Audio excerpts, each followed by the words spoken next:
Zadarski kendo klub Ouka drugu godinu zaredom domaćin je kampa u kojem se pripremaju hrvatski reprezentativci. Osim njih, Zadrani su ugostili i strane zaljubljenike u tu drevnu japansku borilačku vještinu.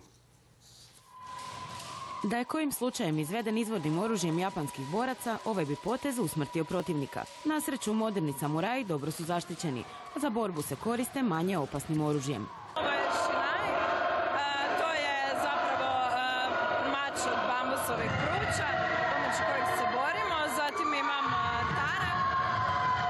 To je štitnik za donji dio, štitnik za trbuh i imamo masku koju stavljamo kad se borimo. Za pripadnike kendo zajednice, kendo nije samo borba, nego i način života.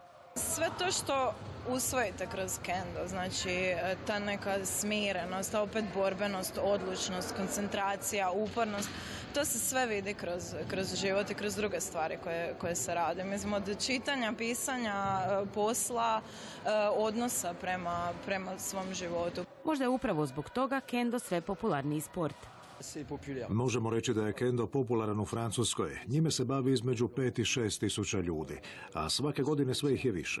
Zadarski klub ima 20-ak aktivnih članova, ali se razvija. A kendo je kao kolegij koji će nositi 2 ECTS boda postao i dio kurikula Zadarskog sveučilišta.